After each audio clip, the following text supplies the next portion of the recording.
Cambodia is one of the countries in the region which is at a high risk of climate impacts. So ensuring that the work that we do in the country is underpinned with climate resilience really provides a great opportunity for sustainable development. I'm B2B Cambodia's Darshana. Thanks for watching.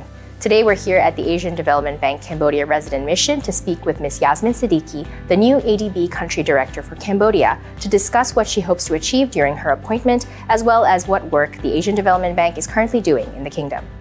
Hello, Ms. Siddiqi. Thank you so much for welcoming us here today at the ADB Country Mission Office. Today, and a warm welcome to you and your team to ADB. Right, great. Thank you so much. And of course, welcome to Cambodia as well. You were just recently appointed here as the new country director for Cambodia.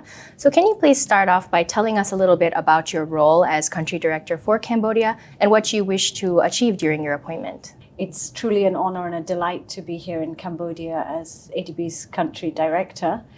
Of course, we have a very long-standing history in the country. In fact, Cambodia was one of our member countries from 1966, so we're steeped in a long-term partnership and relationship. Of course, historically, we've invested about $5 billion in terms of development financing and support. So it's a hugely impactful partnership. We're very pleased about the deep, trusting relationship we have with the government here. And our aim would be to continue to foster that cooperation, really support the government in delivering on its pentagonal strategy, and of course the ultimate goal of graduation of the country. So I would see that the role I play as country director is very much the continued partnership in terms of delivering the development objectives of ADB and its partnership strategy with Cambodia. Right, that's really amazing to hear. And your previous experience, of course, spans South Asia as well as Central and Western Asia. How do you believe that your background will sort of help you enhance your effectiveness here as country director for Cambodia? So, of course, for each country that we cover in ADB, the tailored solutions are very country-specific and specific to the context of the development objectives of that country. But fortunately, having worked in a number of other countries, Central and West Asia, a vast region covering 11 countries, and also South Asia, there are, of course, some similar themes, such as the drive for economic diversification and development and policy reforms to be able to drive private sector engagement, which is ultimately where we see a huge opportunity for Cambodia.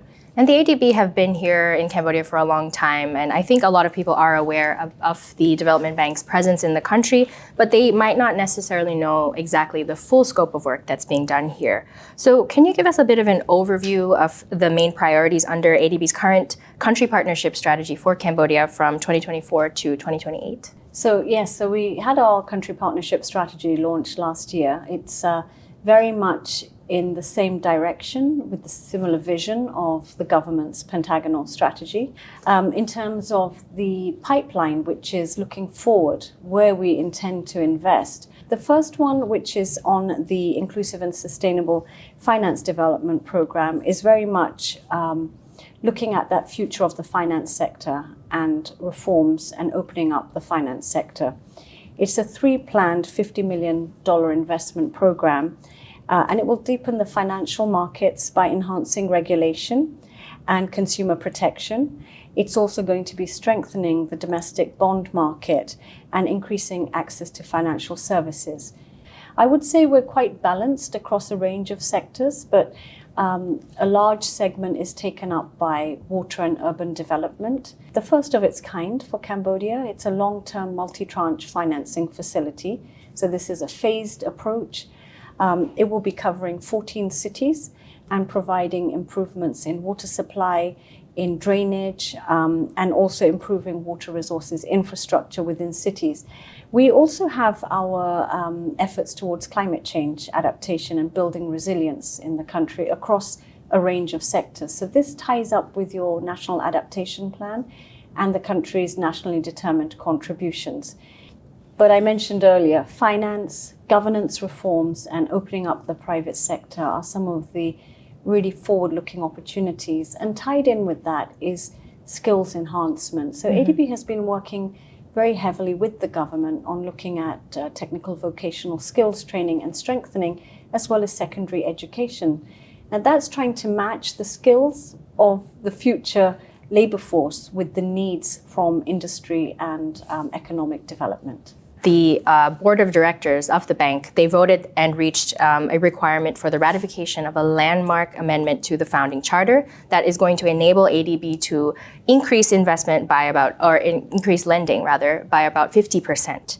And that's going to be a major new support for developing member countries like Cambodia. So could you share how you see this resulting in an increase in investment to Cambodia? Which project areas do you think would be of the most priority? Under our country partnership strategy, we've already identified some of those key areas which we've outlined to you across the various sectors. But what I see as the opportunity through this enhanced opportunity and envelope is really to continue to strengthen the support to government for economic diversification, strengthening the regulatory framework in the country and governance reforms, which I see as being really fundamental for that future opening up of the economy and securing further investments in the country. For me, what's one of the important areas is also looking at women's empowerment and looking at the role of gender, particularly with girls, future education and skills enhancement to support the continued development trajectory. Mm-hmm. Lastly, what's really critical as well is building resilience. And I think this is really key. Cambodia is one of the countries in the region which is at a high risk of climate impacts. So ensuring that the work that we do in the country is underpinned with climate resilience really provides a great opportunity for sustainable development. So we look forward to ADB's continued partnership in the country and our continued efforts towards the people of the country for their sustainable growth and development. All right, thank you so much, Ms. Siddiqi, for your time today. We really appreciate you sharing your insights with us. And once again, welcome to Cambodia, and we wish you well for the rest of your time here. Thank you so much, and a pleasure to have this opportunity. Thank you. Thank you. You've been with B2B Cambodia. Thanks for watching. Join us next time as we continue to bring you more news, updates, and developments from the business community in the Kingdom of Cambodia.